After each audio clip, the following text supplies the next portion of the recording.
ബഹുമാനപ്പെട്ട ഒരു മഹാനായ പണ്ഡിതൻ ബഹുമാനപ്പെട്ട അംർ ഇബ്നു ദർർ റളിയല്ലാഹു തആല അൻഹു വഖഅത്തിൽ ആകിലതു ഫീ യദി അംർ ഇബ്നു ദർർ റളിയല്ലാഹു തആല അൻഹു അംർ ഇബ്നു ദർർ റളിയല്ലാഹു തആല അൻഹു എന്ന മഹാന്റെ കയ്യിൽ അർബുദം ബാധിച്ചു പോയി. ഫഖാല ലഹുൽ അതിബ്ബാ, ഡോക്ടർമാർ അദ്ദേഹത്തോട് പറഞ്ഞു, ലാ ബുദ്ദ അൻ നഖ്തഅ യദക, അങ്ങയുടെ കൈ മുറിച്ചു മാറ്റാതെ മറ്റു മാർഗമൊന്നുമില്ല. ഫഖാല ലഹു, അപ്പോൾ അദ്ദേഹം പറഞ്ഞു, ഇഖ്തഉഹാ, നിങ്ങൾ മുറിച്ചു കളഞ്ഞോ, പ്രശ്നമൊന്നുമില്ല. അപ്പോൾ ഡോക്ടർമാര് പറഞ്ഞു, അന്ന് അനസ്തേഷ്യ ഒന്നുമില്ല. ലാ ബുദ്ദ അൻ നശുദ്ദക ബിർരിഹാൽ, അങ്ങയെ ഒന്ന് കെട്ടിയിട്ടാൽ മാത്രമേ മുറിച്ചു മാറ്റാൻ പറ്റുകയുള്ളൂ. ഖാല, അദ്ദേഹം പറഞ്ഞു, ലാ, അതിന് ഞാൻ അനുവദിക്കുകയില്ല. വലാകിൻ ഇദാ ശറഅതു ഫിസ്സലാത്തി ഫഖ്തഉഹാ, ഞാൻ നമസ്കാരത്തിലേക്ക് പ്രവേശിച്ചു കഴിഞ്ഞാൽ എന്റെ കൈ നിങ്ങൾ മുറിച്ചോ. എങ്ങനെ? നമസ്കാരത്തിലേക്ക് പ്രവേശിച്ചാൽ എന്റെ കൈ മുറിച്ചോ, അല്ലാതെ നിങ്ങൾ എന്നെ കെട്ടിയിട്ടിട്ടൊന്നും കൈ മുറിക്കാൻ നോക്കിയാൽ നടക്കുന്ന കാര്യമല്ല. ഇദാ ദഖല ഫിസ്സലാ, അദ്ദേഹം നമസ്കാരത്തിലേക്ക് പ്രവേശിച്ചപ്പോൾ ഫഖുതിഅത് യദഹു, അദ്ദേഹത്തിന്റെ കൈ മുറിക്കപ്പെട്ടു. വലം യശൂർ, അദ്ദേഹം അറിഞ്ഞില്ല. അങ്ങനെയുണ്ട് നമസ്കാരം, അതാണ് നമസ്കാരം. അല്ലാഹു അങ്ങനെ നിസ്കരിക്കാൻ തൗഫീഖ് നൽകട്ടെ. അതാണ് നമസ്കാരം, അതാണ് ഖുശൂ, അതാണ് അല്ലാഹു തആല പറഞ്ഞത്, ഖദ് അഫ്ലഹൽ മുഅ്മിനൂൻ അല്ലദീന ഹും ഫീ സ്വലാത്തിഹിം ഖാശിഊൻ. മുഅ്മിനീങ്ങൾ വിജയിച്ചു, സത്യവിശ്വാസികൾ വിജയിച്ചു, നമസ്കാരക്കാരെ നിങ്ങൾ വിജയിച്ചു. ഏത് നമസ്കാരക്കാരാണവർ? അല്ലദീന ഹും ഫീ സ്വലാത്തിഹിം ഖാശിഊൻ, നമസ്കാരത്തിൽ തീർത്തും ഭയഭക്തിയോടെ നമസ്കരിച്ചവരായിരുന്നു അവർ. ഖുശൂഅോടെ ഖുളൂഅോടെ നമസ്കരിച്ച ആ നമസ്കാരക്കാർ വിജയം പ്രാപിച്ചു എന്ന് പരിശുദ്ധ ഖുർആൻ. വല്ലദീന ഹും അലാ സ്വലവാതിഹിം യുഹാഫിളൂൻ, നമസ്കാരത്തെ സൂക്ഷിക്കുന്നവർ, നമസ്കാരത്തിൽ വേണ്ടവണ്ണം ശ്രദ്ധ ചെലുത്തുന്നവർ, അവർ വിജയിച്ചു, അവർ വിജയിച്ചു. അല്ലാഹു കൂട്ടത്തിൽ നമ്മളെ ഉൾപ്പെടുത്തട്ടെ. അതാണ് നമസ്കാരം. അപ്പൊ നമസ്കരിച്ചാൽ നിങ്ങൾ നിസ്കരിക്കാൻ വരീൻ, നിങ്ങൾ തഖ്വ ഉള്ളവരായേക്കാമെന്ന് അല്ലാഹു ഇവിടെ പറഞ്ഞിട്ടില്ല. നിങ്ങൾ നിസ്കരിക്കാൻ തഖ്വ ഉള്ളവരായേക്കാമെന്ന് പറഞ്ഞിട്ടില്ല. കാരണം നടക്കത്തില്ല. നടക്കോ? ജംഗ്ഷനിൽ നിന്ന് ഓടി വന്നിട്ട് കള്ളം പറഞ്ഞിട്ടായിരിക്കും ഓടി വന്ന നിസ്കാരത്തിന് സമയമാകുമ്പോൾ ഒന്നും എടുത്തിട്ട് നിസ്കരിക്കുന്നത്. കള്ളം പറഞ്ഞവന് നിസ്കരിക്കുന്നു, പലിശ വാങ്ങുന്നവനും നിസ്കരിക്കുന്നു, ഹറാമിന്റെ നോട്ടം നോക്കുന്നവനും നിസ്കരിക്കുന്നു, ഹറാമിന്റെ സംസാരം നടത്തുന്നവരും നിസ്കരിക്കുന്നു, ഇവരെല്ലാം നിസ്കരിക്കുന്നു. അപ്പൊ അള്ളാഹു അവിടെ അത് നിങ്ങൾ നിസ്കരിക്കിൻ, നിങ്ങൾക്ക് തഖ്വയുള്ളവരാക്കെന്ന് അള്ളാഹ് അവിടെ പറഞ്ഞില്ല. അള്ളാഹ് പിന്നെ അടുത്തത് പറഞ്ഞ എന്താ? നിങ്ങൾ ഖുർആൻ ഓതി നിങ്ങൾ തഖ്വയുള്ളവരായേക്കാം, അല്ലെങ്കിൽ നിങ്ങൾ തഖ്വയിൽ ഉള്ളവർ ജീവിതം നയിച്ചേക്കാം, നിങ്ങൾ ഹജ്ജിന് പോകുവിൻ, നിങ്ങൾ തഖ്വ ഉള്ളവരായി മാറിയേക്കാം. ഒന്നും അല്ലാഹ് പറഞ്ഞില്ല. അല്ലാഹ് പറഞ്ഞത് എന്താ? യാ അയ്യുഹല്ലദീന ആമനൂ കുതിബ അലൈക്കുമുസ് സിയാമു കമാ കുതിബ അലല്ലദീന മിൻ ഖബ്ലികും ലഅല്ലകും തത്തഖൂൻ. ഏ സത്യവിശ്വാസികളെ, നിങ്ങൾ മതഭക്തരാകണമോ, തഖ്വയുള്ളവരാകണമോ, മുത്തഖീകളായ യഥാർത്ഥ ദാസന്മാരും ദാസിമാരുമായി മാറണമോ, നിങ്ങൾ നോമ്പ് പിടിക്കുവിൻ, നിങ്ങൾ നോമ്പ് പിടിക്കുവിൻ. നോമ്പ് പിടിക്കുന്നതിലൂടെ നിങ്ങൾ തീർത്തും മതഭക്തനായി മാറിയേക്കും. നോമ്പ് പിടിക്കുക. എന്താ കാരണം? എന്താ കാരണം? എന്താണ് റമളാൻ ഇത്ര തിരക്ക് പള്ളിയിൽ? കഞ്ഞി കുടിക്കാനാണോ? ഒന്നുമല്ല. കഞ്ഞി ഇല്ലാതെ റമളാൻ നോമ്പ് പിടിച്ചു നോക്ക്, ആളൊരു വലിയെന്നറിയാം. ഏത് നിസ്കരിക്കാത്തവനും തൊപ്പിയും ജുബ്ബായും ഉടുപ്പും ഒക്കെ ആയിട്ട് നേരത്തെ കഴിവെക്കും. ഷഅബാൻ മാസത്തിന്റെ അവസാനത്തോടു കൂടി എല്ലാം കഴുകി റെഡിയാക്കി വെക്കും പള്ളിയിൽ വരാൻ വേണ്ടിയിട്ട്. നാളെ നോമ്പ് തുടങ്ങുവാണ്, പള്ളിയിൽ പോകണം, എല്ലാം കഴുകി റെഡിയാക്കി വെക്കും, എല്ലാം ക്ലീൻ ചെയ്ത് റെഡിയാക്കി വെക്കും. എല്ലാവരും റമളാനിലൊരു പ്രത്യേക മഹത്വം, ബഹുമാനം. കച്ചവടക്കാരെല്ലാം പള്ളിയിൽ, അധ്യാപകരൊക്കെ പള്ളിയിൽ, വിദ്യാർത്ഥികളൊക്കെ പള്ളിയിൽ, വിദ്യാർത്ഥികൾ പള്ളിയിൽ, പള്ളി നിറച്ച് പിള്ളേർ ക്ലാസ് ഒക്കെ കട്ട് ചെയ്ത് പള്ളിയിൽ. അല്ലാത്ത ഒരു ഒക്കത്ത് പോലും ഒന്ന് കട്ട് ചെയ്ത് ഓരോസ്കരിക്കാൻ വന്ന ക്ലാസ് ക്ലാസ് ക്ലാസ് ക്ലാസ്.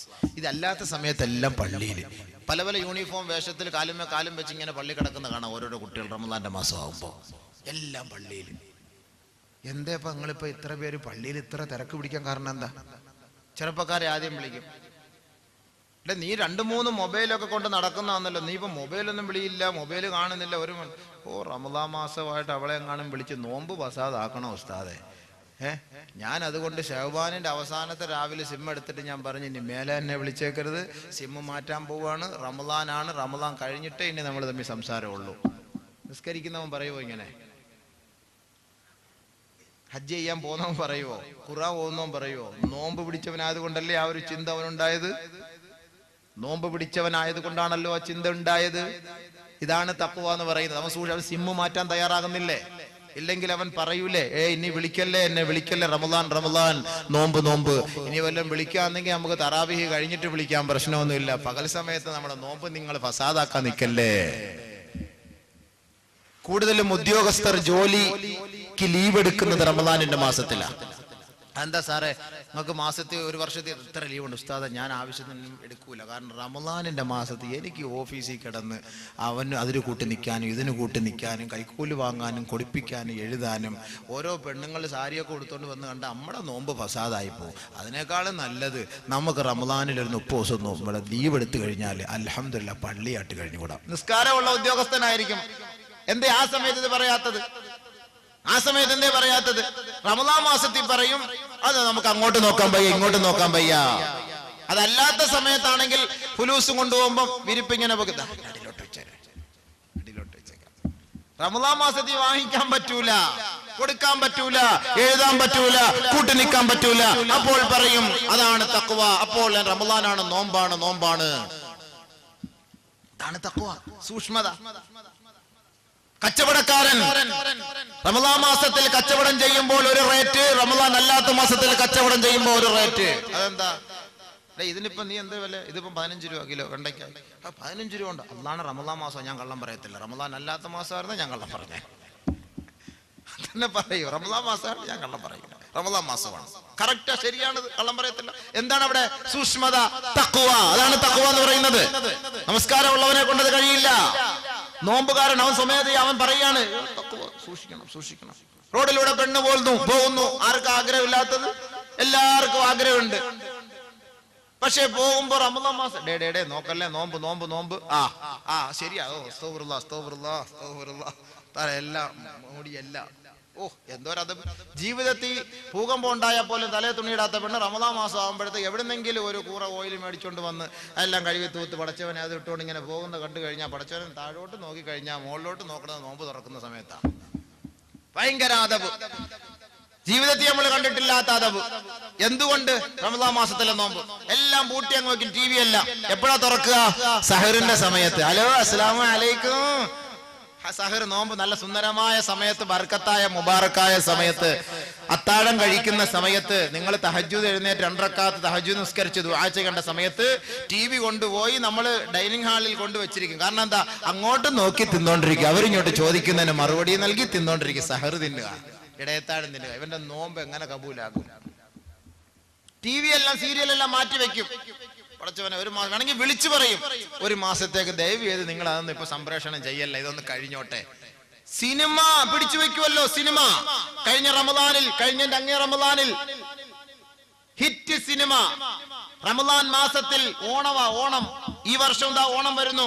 നിങ്ങൾ നോക്കിക്കൊള്ളീൻ ബഹുമാനമുള്ള സഹോദരങ്ങളെ, മുസ്ലിം സമുദായത്തെ പരിഗണിച്ചുകൊണ്ട് റിലീസ് ചെയ്യുകയില്ല. കാരണം എന്താ? കാക്കാമാര് കാണുകയില്ല, നമുക്ക് നഷ്ടമായി പോകും. അതുകൊണ്ട് റമദാൻ കഴിഞ്ഞ ഉടനെ അങ്ങോട്ട് റിലീസാക്കിയാൽ ആ 30 ദിവസത്തെ ബർക്കത്തോടുകൂടി അവര് വന്ന് കാണുമ്പോ അതിനൊരു പ്രത്യേക ദറജ കൂടുതലാണ്. നിങ്ങൾ നോക്കിക്കോ, കഴിഞ്ഞ റമദാനിൽ ഓണം വന്നിട്ടില്ല. അപ്പൊ നോക്ക്, ഭൂരിപക്ഷം ആരെ പരിഗണിച്ചുകൊണ്ടാണ് സിനിമ പോലും ഇവിടെ പ്രദർശിപ്പിക്കുന്നത്? ബഹുമാനമുള്ള സഹോദരങ്ങളെ, റമദാൻ മാസമാകട്ടെ, ബിവറേജസ് കോർപ്പറേഷനിലെ കണക്കുകൾ നിങ്ങൾ പോയി പരിശോധിച്ചു നോക്കുവിൻ. ബിവറേജസ് കോർപ്പറേഷനിലെ മാനേജർമാര് പറയുന്നത് റമദാൻ കഴിഞ്ഞാലേ ഞങ്ങൾക്ക് വല്ലം കിട്ടുള്ളൂ, ഇപ്പം വെറും നക്കാപ്പിച്ച മാത്രമേ കിട്ടുന്നുള്ളൂ. 27-ാം രാവ് കഴിയണം, ഞങ്ങളുടെ ബിസിനസ്സിൽ കുറച്ച് ശതമാനം കൂടണമെങ്കിൽ. ആരാപ്പോ അതിന്റെ പിന്നില്?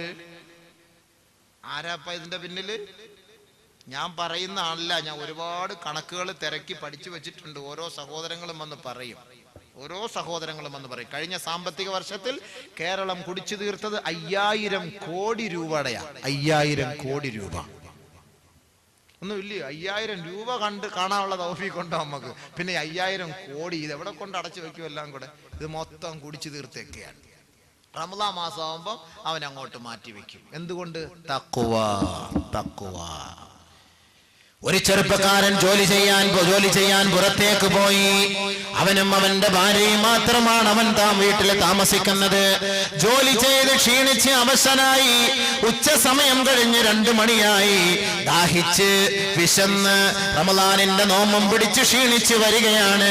അവന്റെ വീട്ടിന്റെ അകത്തളത്തിൽ ഫ്രിഡ്ജിനകത്ത് ശീതള പാനീയമുണ്ട്. അവന്റെ ഭാര്യ മാത്രമേ ഉള്ളൂ.